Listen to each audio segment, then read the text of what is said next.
Well, hey, today, thank you guys for joining this episode of The Worthy Podcast.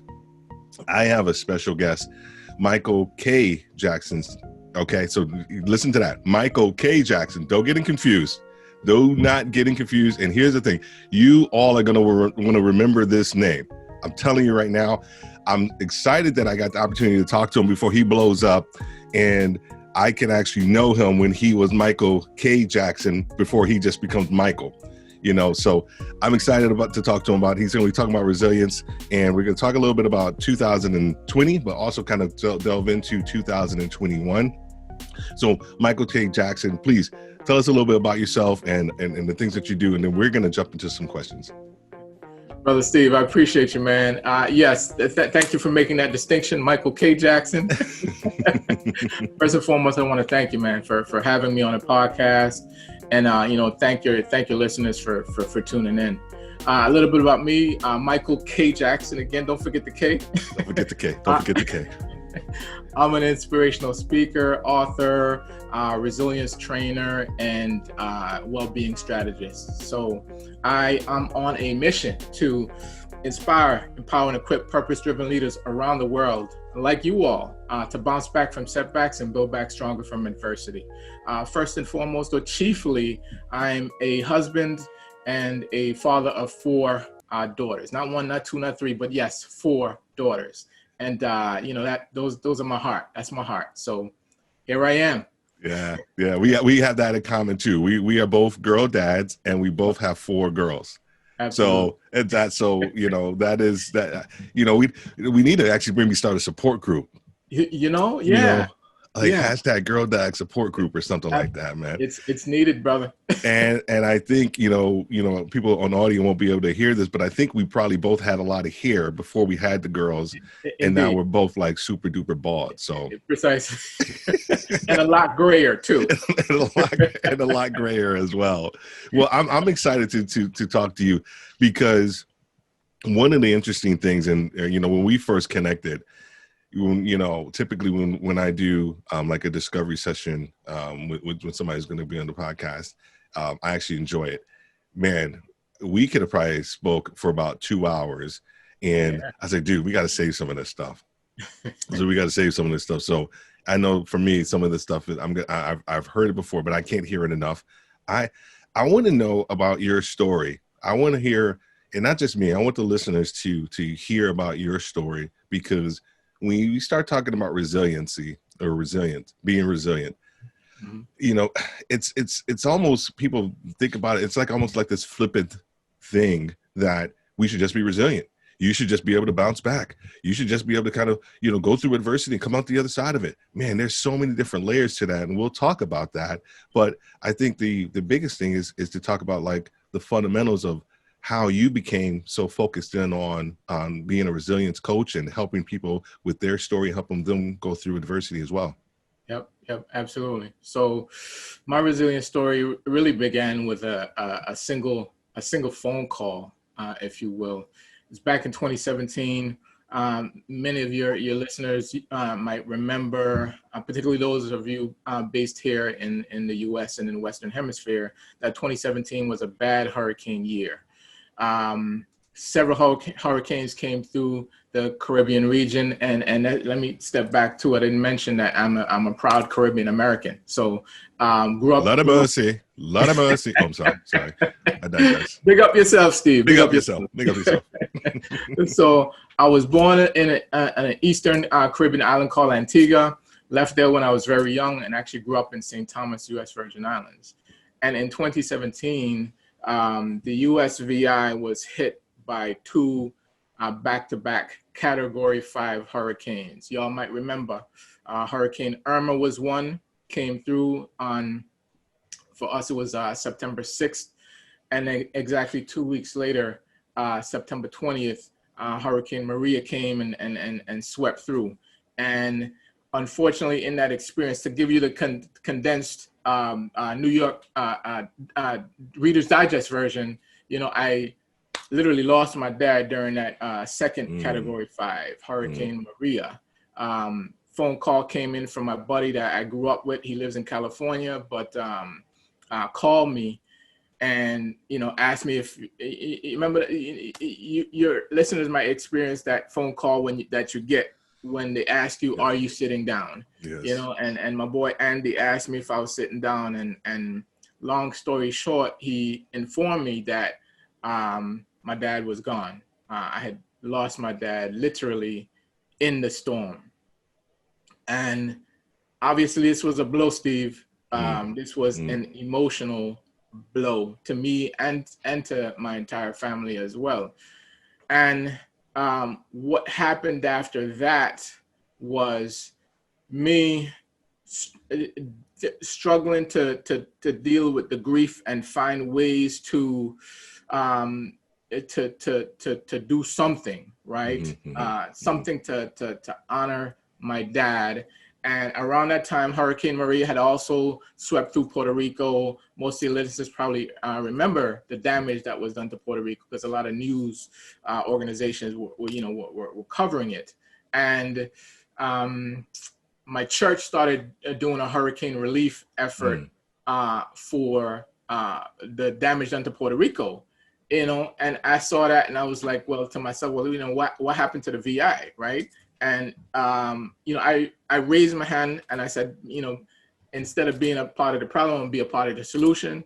So told church leadership, hey, we got hit by this same Category 5 hurricane, in case you didn't know, and I want to be able to do something. Let me volunteer to do something. So we ended up, I ended up spearheading a hurricane relief effort that throughout 2018 and even into last year, 2019, saw scores of volunteers go down to the VI to actually help folks rebuild their homes.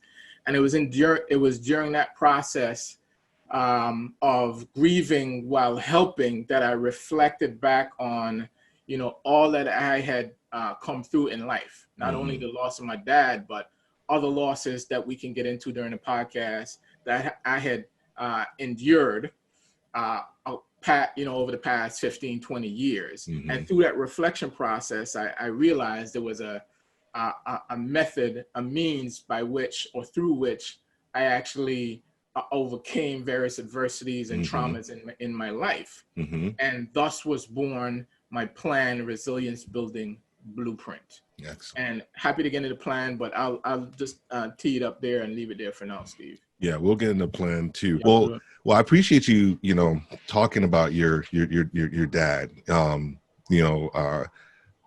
of the other things that you and I have in common, and this is the flip side of that, is certain losses that we both experienced. Right, we have both experienced losing our parents, but the other loss that I think that has helped you, or created your message and really kind of created who you are as a person and a human being, and how you help address people and help them through certain situations, is because you talk to us, or you talk to me about the loss of your daughter.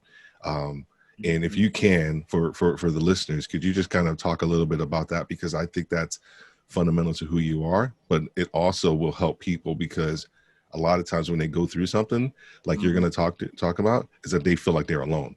Yes. Like no one else has gone through it, but you and I have both gone through it. And so really like to hear you talk a little bit about that. Sure. So y'all remember that I mentioned that, during my grieving process for my dad, I reflected back on all that I'd gone through, to help, get through things and create this, plan, Resilience Building Blueprint. Well, one of the tragedies that I experienced was actually the loss of my baby girl, Maya. And my wife, see if I can give you the condensed version. So my wife was pregnant. She went into preterm labor at 19 weeks. And it was a rough pregnancy up until that point. And they rushed her to the hospital. We rushed her to the hospital. And, the doctors were saying they put her in this upside down position called a Trendelenburg position.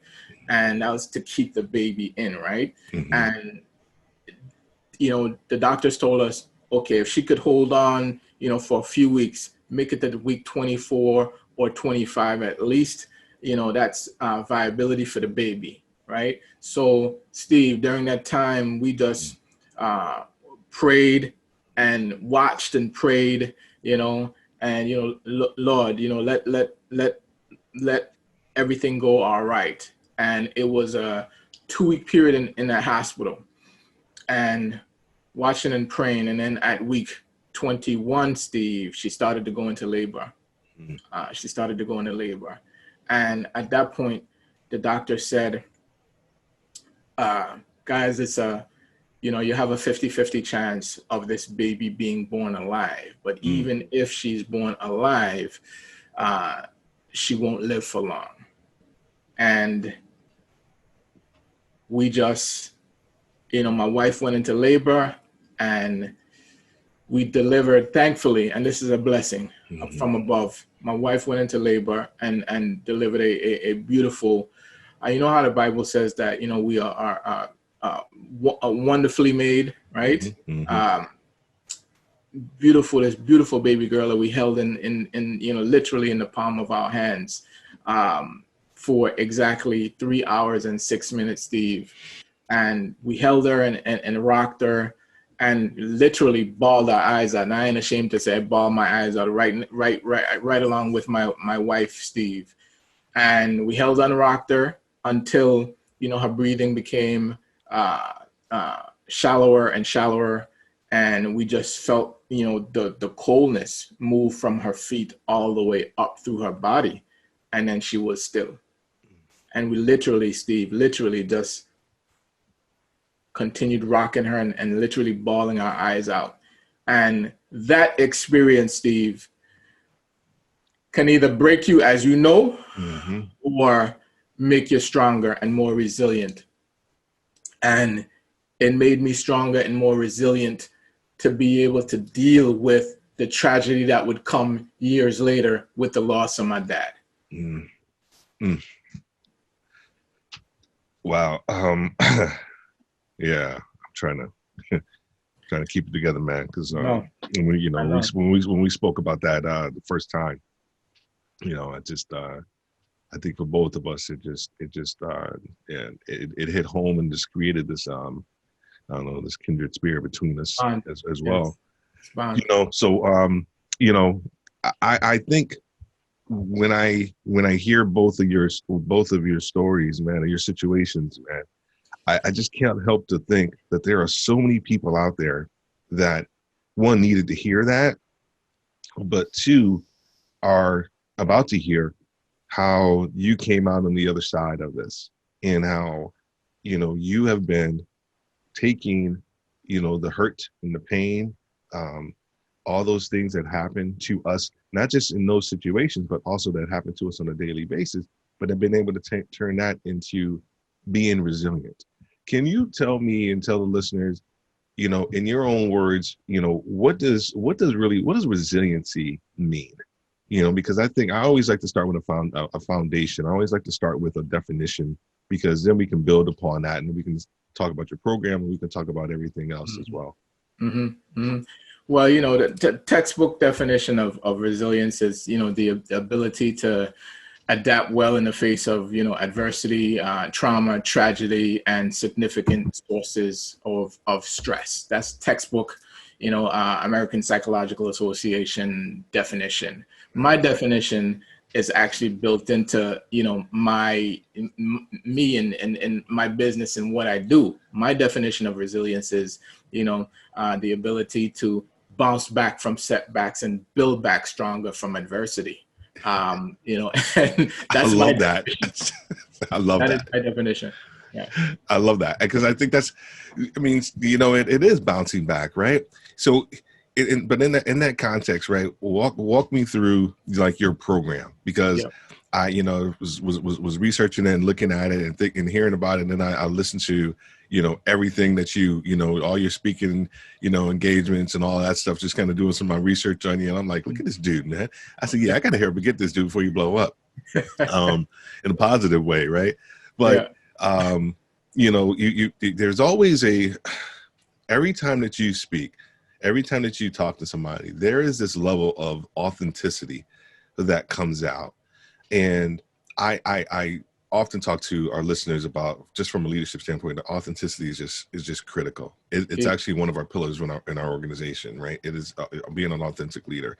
And I know that gets bandied about, for so long, but within your program and within how you help people kind of work through some of that stuff, can you talk to us about, the program and then how it impacts people, and also who should be involved in that process to work with you? Sure. So, I mentioned my plan, Resilience Building Blueprint, and plan actually is an acronym for something. Each letter in plan means something. I'll get into that for a second, but a backstory on, when I say when I talk about building back stronger from adversity. Yeah. So during the time that the hurricanes hit shortly after, in the Caribbean, there was a lot of talk about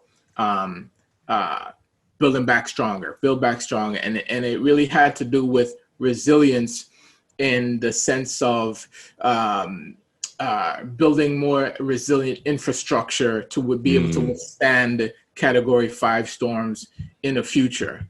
And I took that and kind of flipped that and put my own interpretation on that, and now talk about building back stronger emotionally, building your emotional resilience, right?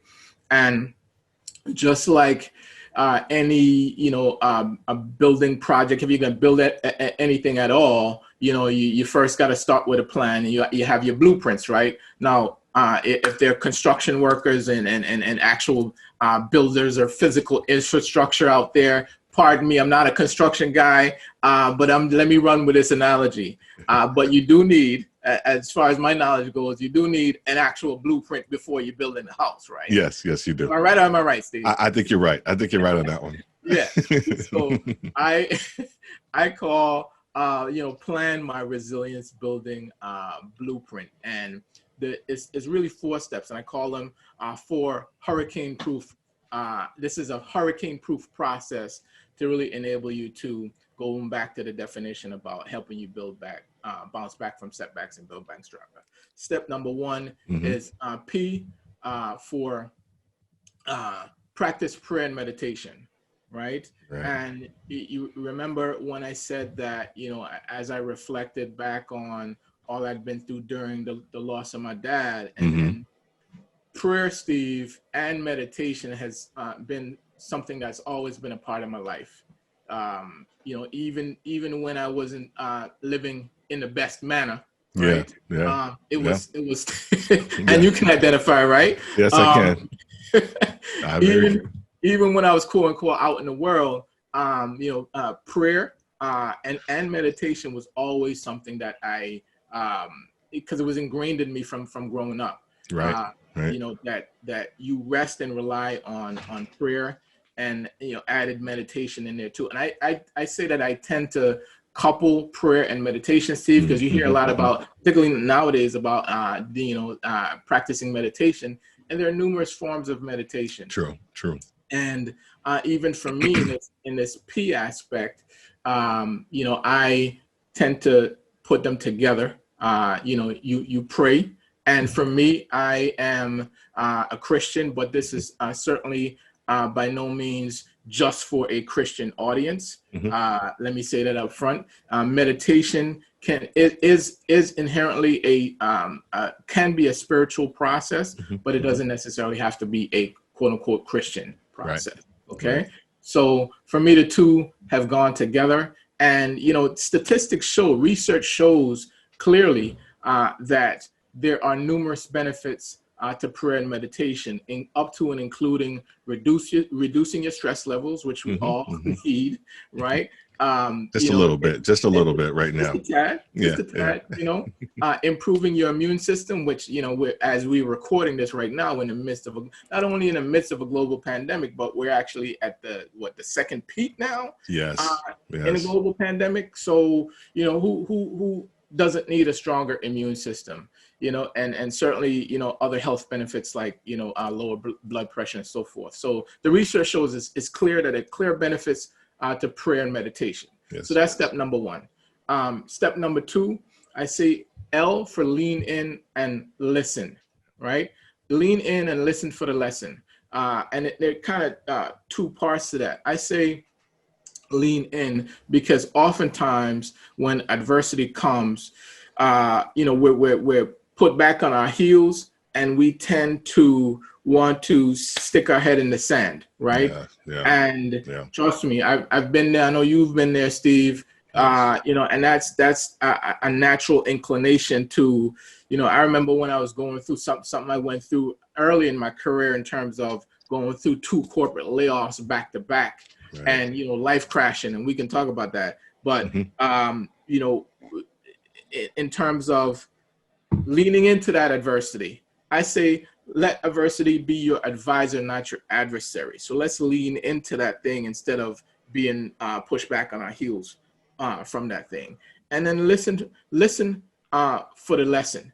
There's always a lesson involved in every adversity that we go through, and it's up to us to really be in tuned with ourselves, with the God we serve, and with our community, with the loved ones in our life as well. It's time to, this is a time to listen, right?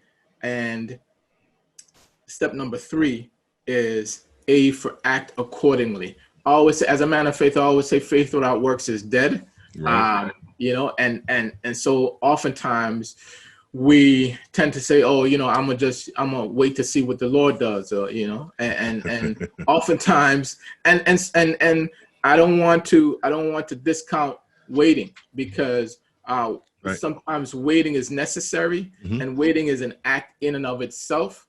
However, sometimes we're waiting when actually God is waiting for us, right? Yes. So sometimes it's time for action, and it's not. I don't want to say act just without thinking, right? Act accordingly based on what you heard when you were listening, right?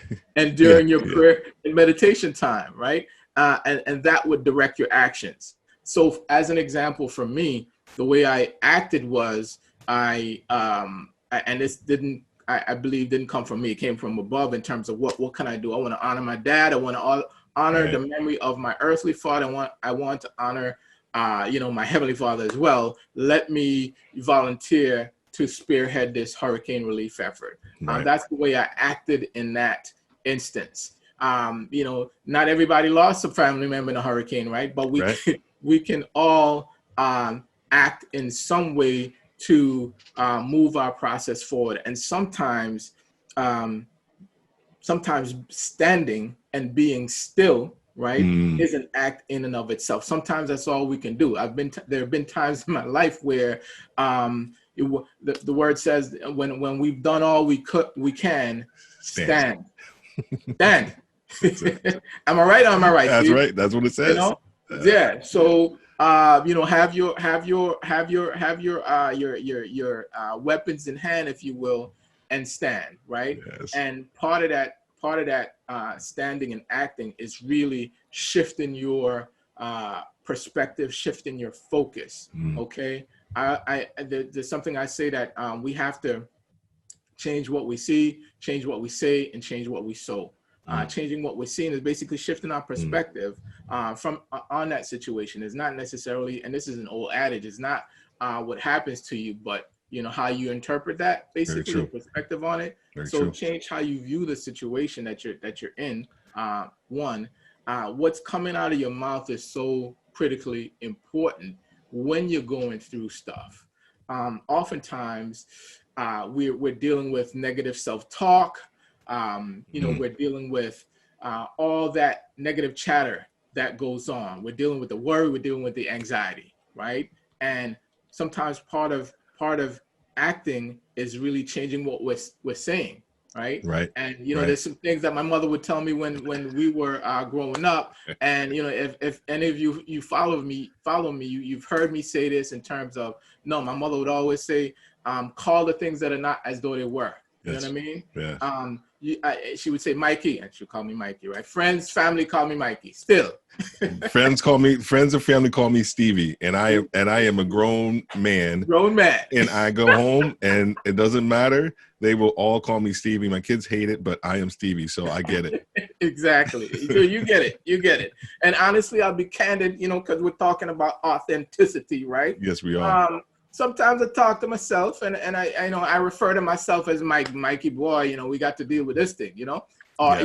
Stevie, Stevie, you feel me, Stevie? Yes, Stevie, and I go back and forth. I have a good relationship with God, and I feel like He talks to me like I would talk to myself, and He's like, dude, Stevie, seriously, dude. Like, are you going to figure this thing out, or are you going to continue to walk down your own path? Are you going to do what I ask you to do, dude? Seriously, come on. So I get it. I have that one-on-one type of relationship, and I like to keep it real and authentic as well, man. I hear you, man. Got to. Absolutely. All right. We on the same page, baby. We on the same page. So I digress. So yes, change what you see, change what you say, and change what you're sowing, right? That goes to the actual doing. Yeah. Change up, what they say in science is continuing to do the same thing and expecting the same same results. That's right. That's right. Insanity. Yep. Mm-hmm. Yep. Yeah. So change up what you're doing, and granted, what you actually do in the situation can be limited based on what we just said. And last step, number 4, is N for notate your mind state, and that has to do, Steve, with journaling. I'm not talking about, oftentimes, particularly us as men, journalists for, the high school girls, man. No. Journaling research shows that journaling has the same powerful benefits that prayer and meditation does in terms of reducing your stress levels.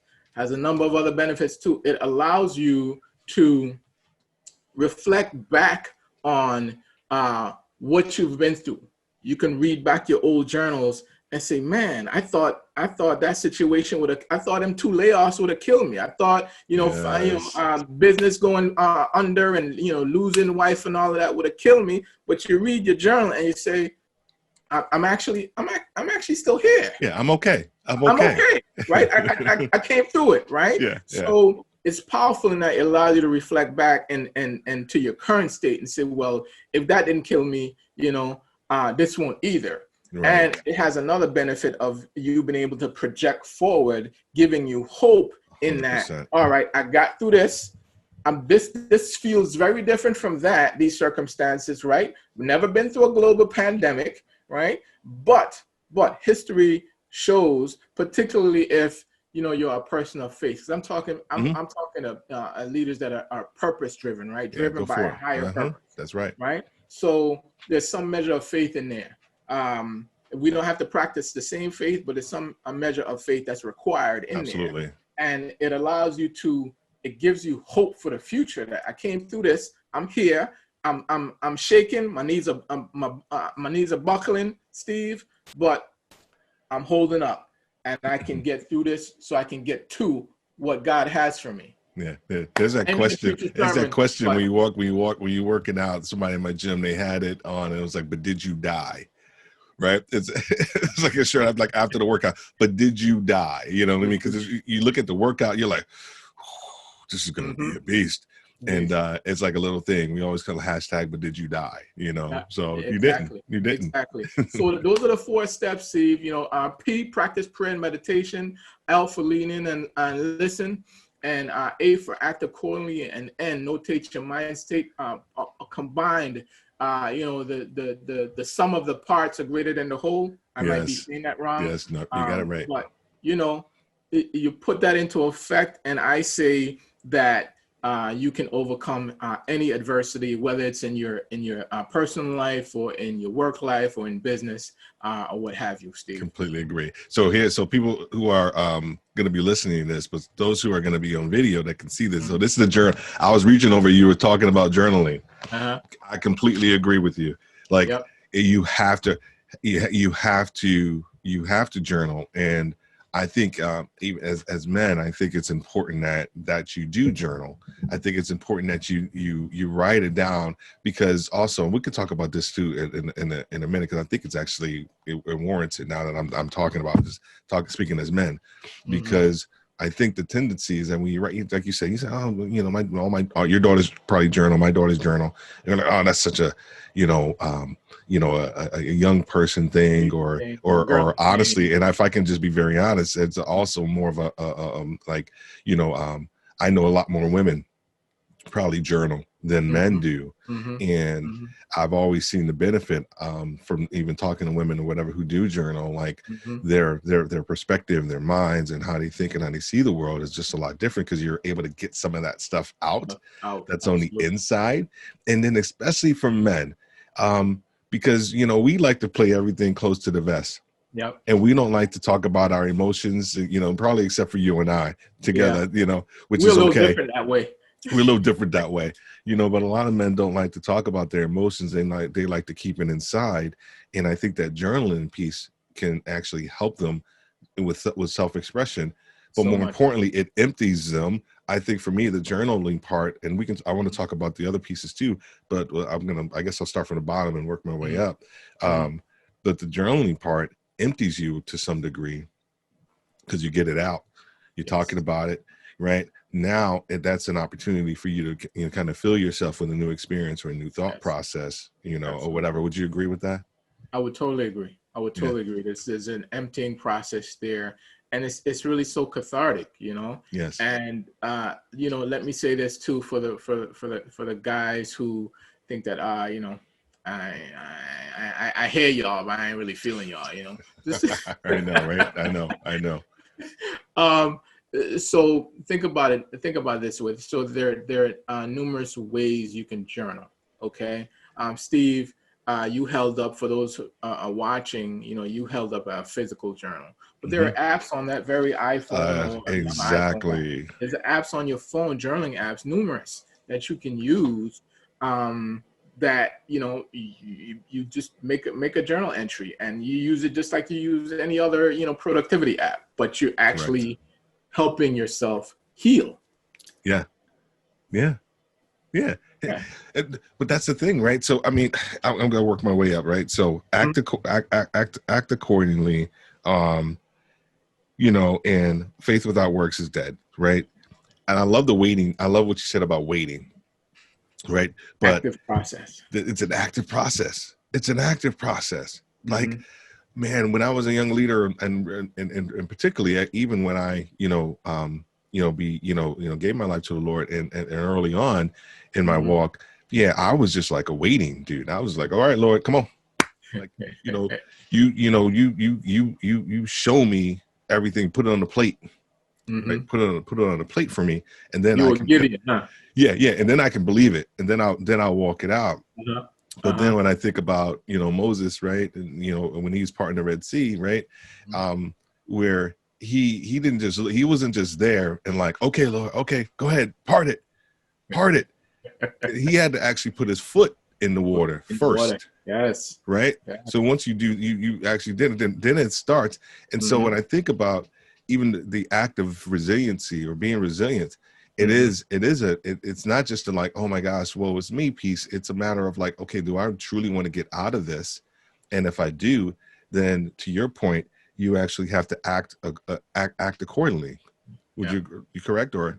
Absolutely. And that taking that first step goes to my point that I made earlier with regards to, sometimes, God is waiting for us to take that first step, right? We want to, we want that sign, and sometimes God will humor us, like He humored you, like He humored me, like He humored Gideon in the Bible. But oftentimes, if we take that first step, and we get biblical for a second here, but that's okay. That's all right. We're here. That's what we do. We're here, let's take it there. So, we think about the disciples in the boat, right? And Peter being the first one to step out of the boat and walk on water. Right.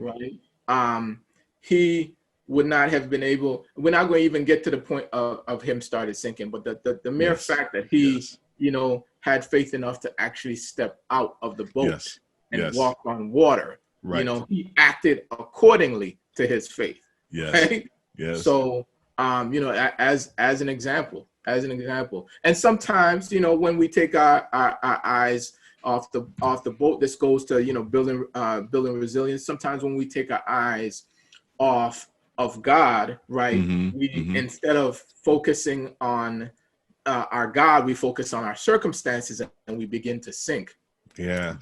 All we have to do is, and I know I'm getting biblical here. But don't apologize. Don't apologize. Keep it going. Don't apologize. We reach out, and we reach out in that prayer time, in that meditation time, and he grabs us. Yeah. He grabs us. Yeah. And he, I unashamedly say points in my life where I was sinking and he grabbed me.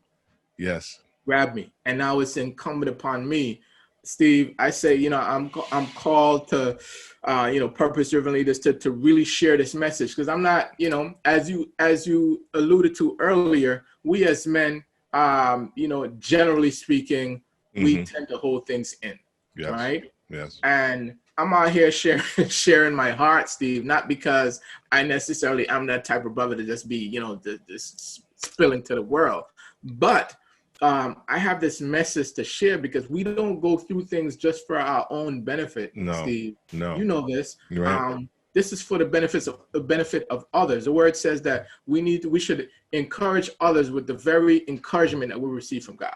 Absolutely. And that's what I'm doing with this plan. It would be crazy for me to just I have this method of building my resilience, and I'm strong in life, but I'm not sharing that with anyone.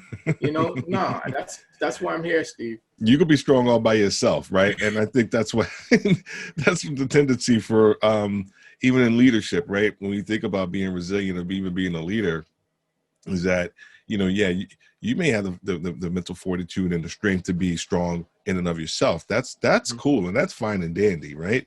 But when adversity comes and it hits the entire team, and you haven't helped your team understand how to embrace adversity, how to deal and how to bounce back, right?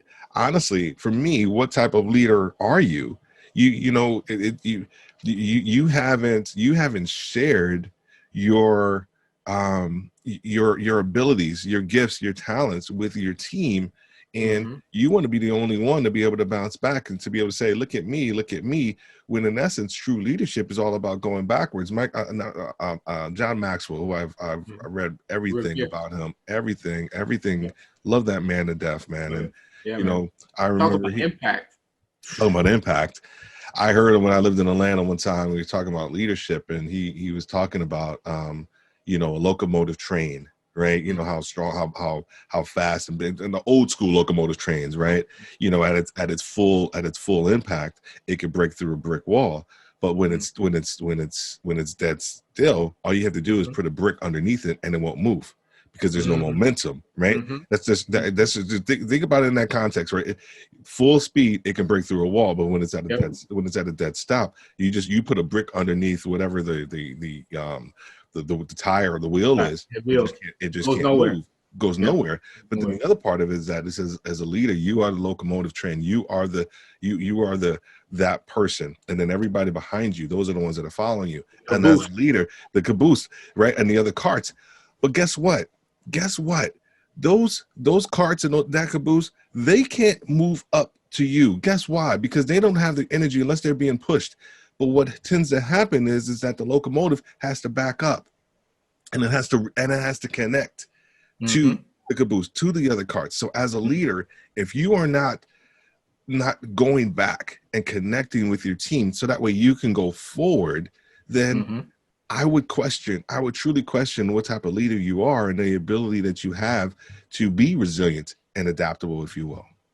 Absolutely. That's so true, Steve, because it's not all about us in terms of, a team and an organization, particularly if we're in a position of leadership. It's about, like you say, reaching back and connecting to and using your train analogy, reaching back and connecting to the other cars in that train set, right? So that you can pull them along. And once you get the momentum going, then and we can talk about alignment, right? Once you get you get the momentum going and everybody is aligned, right? Yes. And we can take that analogy and run with it in so many different directions as us as men, as husbands, as leaders of our household, in terms of us having that vertical alignment, right? Right. So that, our spouses and our children line up behind us, because we are, and it's arguable, who's a caboose, right? Because we know that our better halves. Well, right? watch it, man. Watch it, man. Watch it. Watch out there now. Give props to our helpmates, man. Because they're alongside. They're alongside. We co-caboosing. But going back, man. It's important to connect up and pull. It is, man. It is. And then lean, right? So lean in and listen for the lesson. Yeah. A lot of people don't want to listen, man. Right? They don't want to listen. They don't want to listen to advice. They don't want to listen to people who are smarter than them. They don't want to listen to God. They don't want to listen to their significant others. They just want to do things. And I am speaking for myself, people. I'm not talking just about, and he's raised, Mike, and Michael's raising his hand, right? Yep.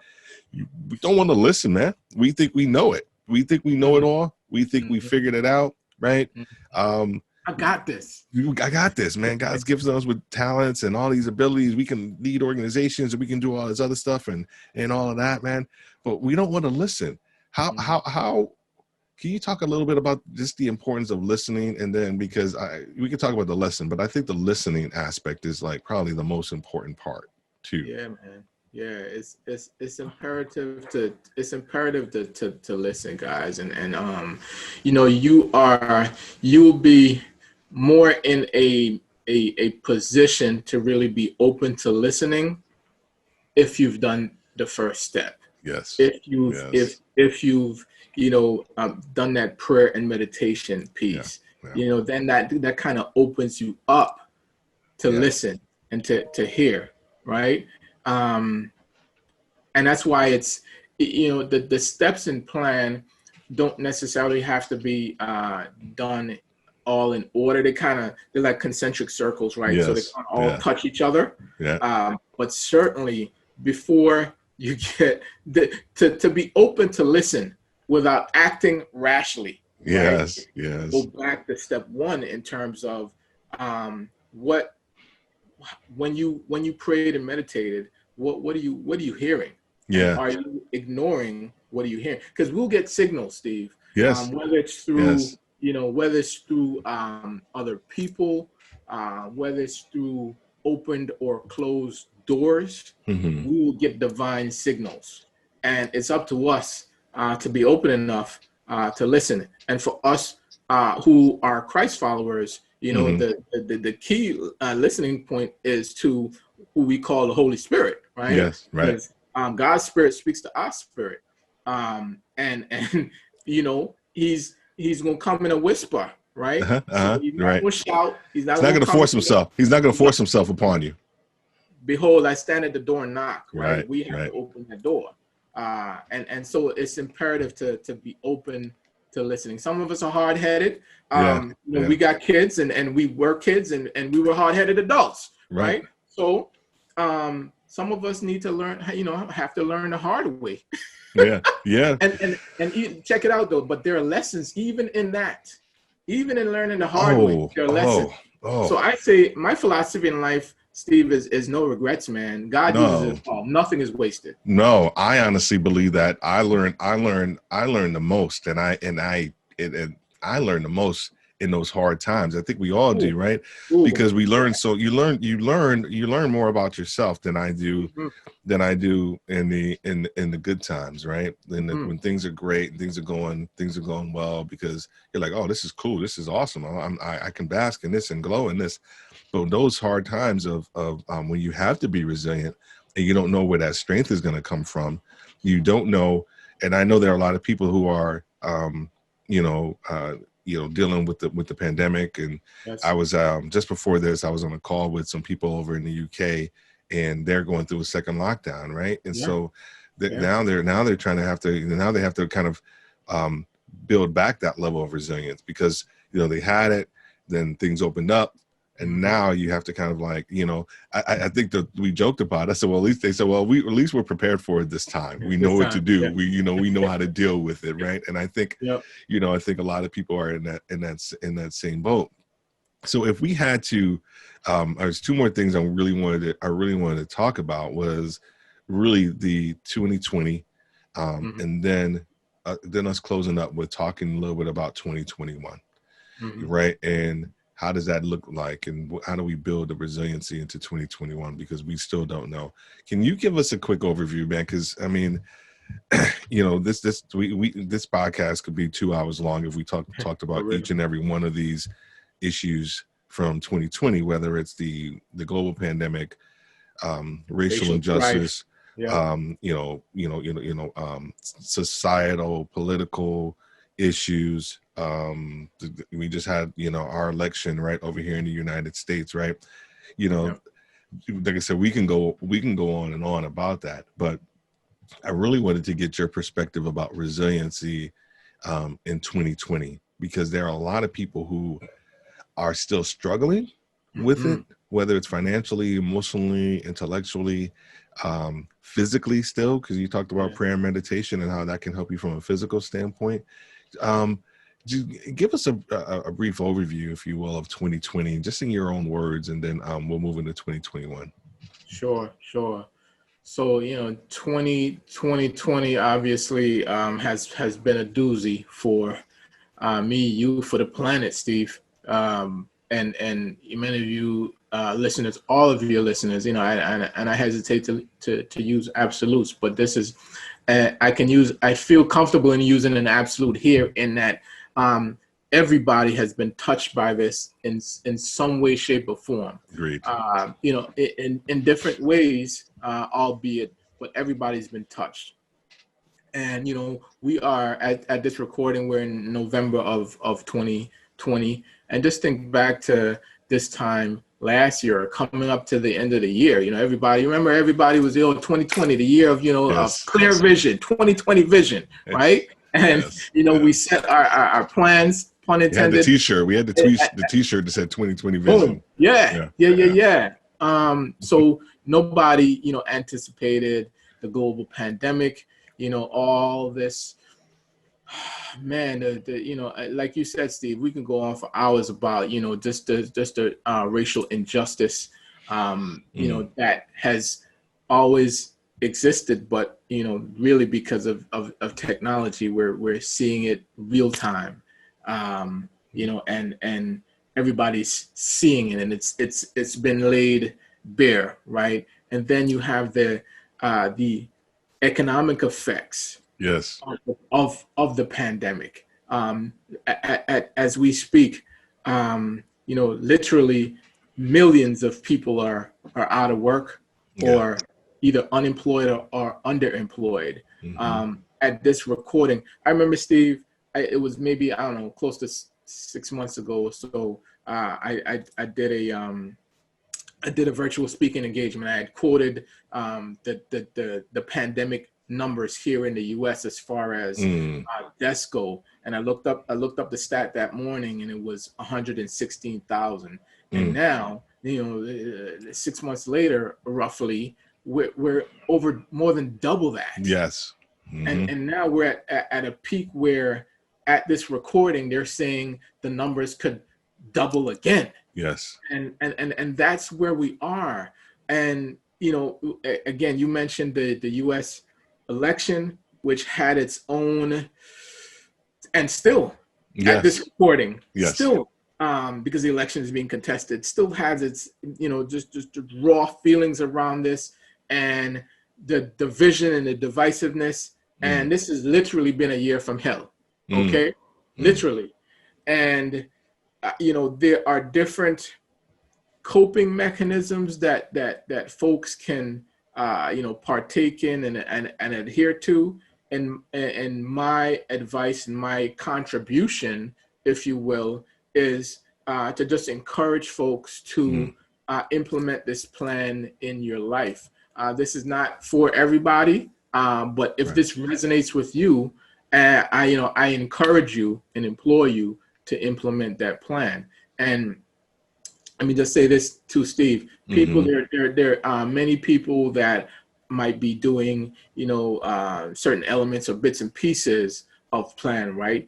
You may already be one, to regularly pray or regularly meditate, but you might not be journaling, right? Or vice versa. I encourage folks to, approach as we move into 2021, and as you might be still suffering in your own way, whether it's financially or just emotionally. I think all of us are just drained. Right. Yeah. Plan can be if you decide to implement it, can be a great tool for you to really not only build your resilience, but thrive in the midst of this adversity. And let me just take a step back, Steve, and talk about when I say, that I'm really about helping people bounce back from setbacks and build back stronger. Don't forget that build back stronger piece. Because that bouncing back piece is the actual resilience, being able to bounce back and learn lessons as you go. But is that building back stronger piece that takes us from not just merely coping or building resilience to actually thriving. We don't want to bounce back to the status quo ante, right? I don't think anybody's going to go back to pre-COVID. It's not going to look the same, period, right? But it's really about, some people say bouncing forward.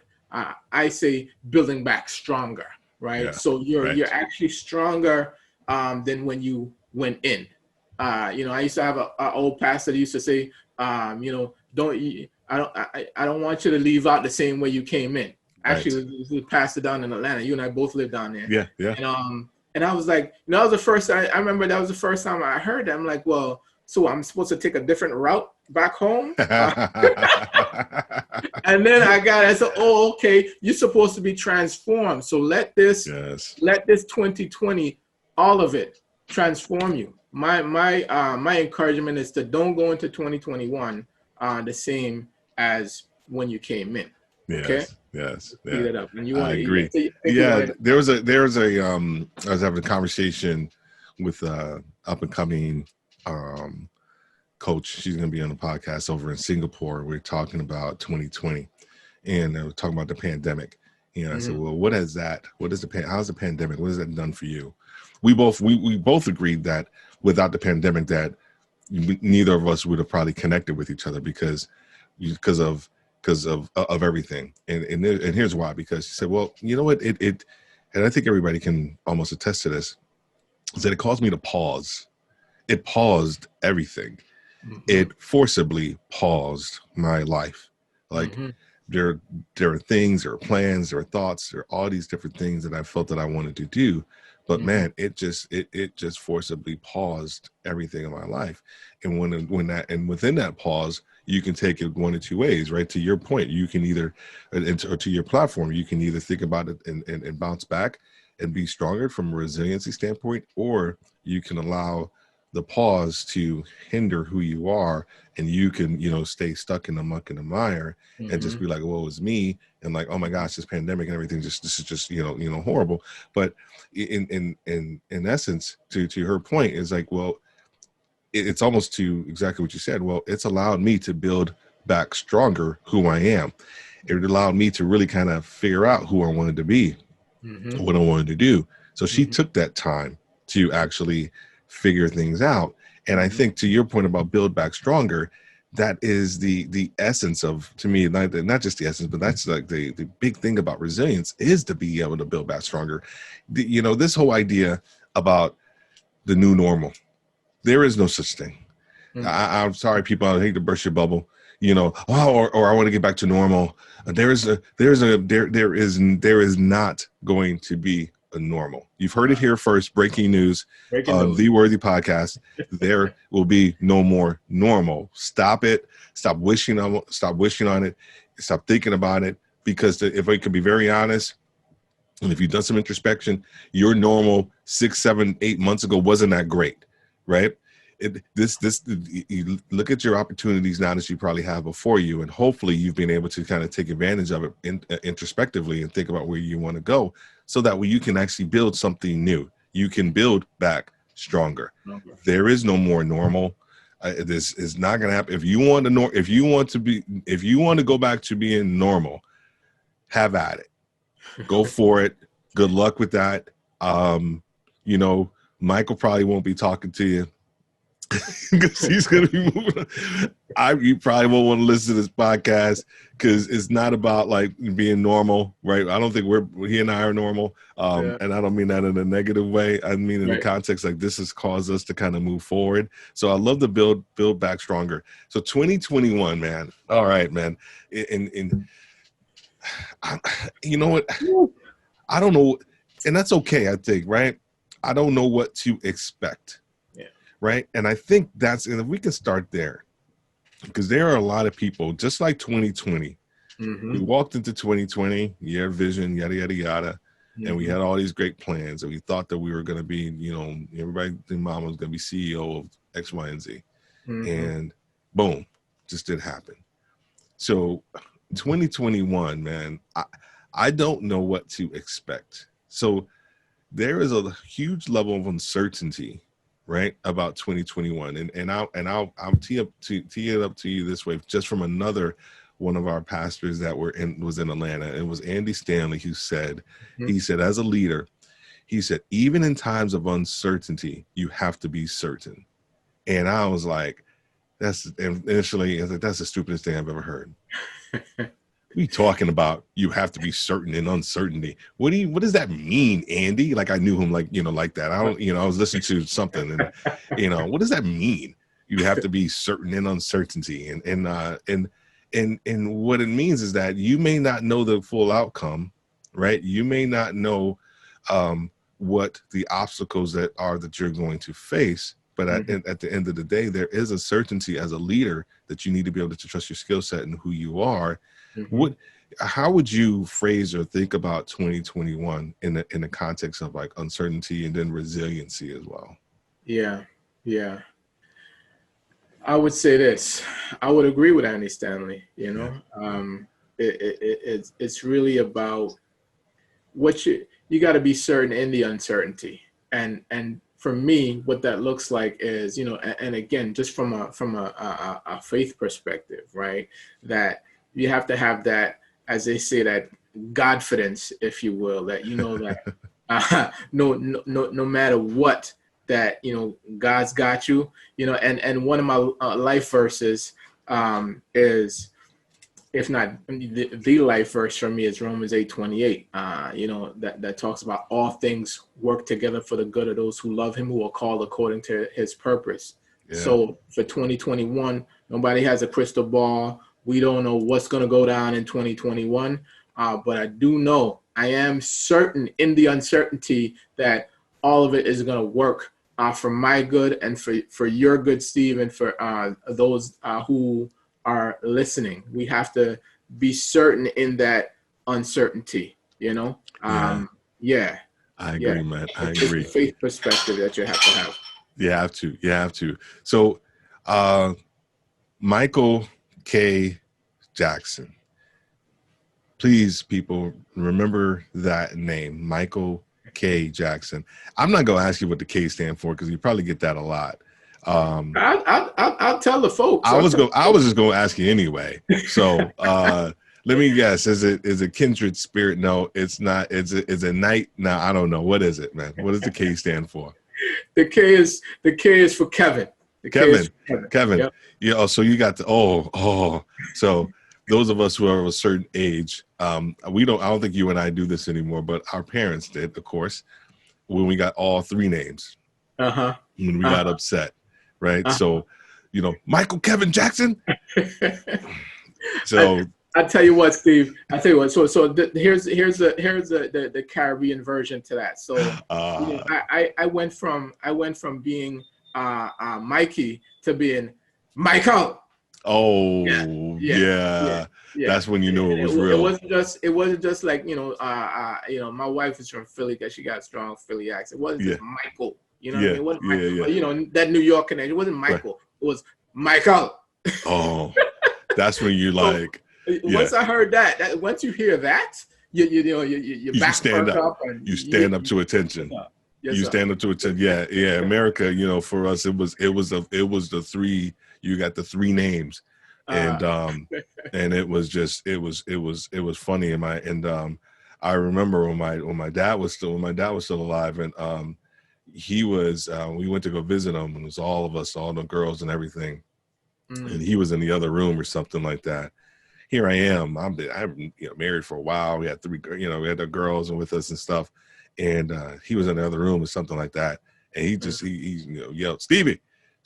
His voice is deeper than mine, mind you. So it just reverberated throughout the entire house. And I jumped up. I'm like, I'm a grown man. Why am I like jumping to attention? And my kids just laughed. They laughed. They're like, oh my gosh, I never seen Daddy act like that. And it's respect. It's respect for our parents and who they are and in our lives. We can do a whole nother episode on that one, Steve. We can, man. We can. Well, tell everybody. This will all be in the show notes, where they can find you. All of that information and what you may have coming up. So the easiest and best way to find me is just go to my website at michaelkjackson.com. If you Google me, you're going to find me. However, honestly, I thought I was doing something when I branded, Michael K. Jackson. There's a whole ton of other Michael K. Jacksons. Little did I know Paris Jackson comes up when you Google me too. But if you go to my website, Michael K. Jackson, I do have that domain name. So you can connect with me on all, social media platforms. I'm probably most active on LinkedIn, and I'm at Michael K. Jackson on LinkedIn. But you can connect with me on Facebook and Instagram as well. Twitter, I don't use too much, but definitely LinkedIn if you want to link with me. But Michael K. Jackson is the easiest way to get to me, folks. Excellent. Well, all that information will be in the show notes. Michael K. Jackson, thank you so much for being on the Worthy Podcast. Hey, I feel worthy, Steve. I feel worthy.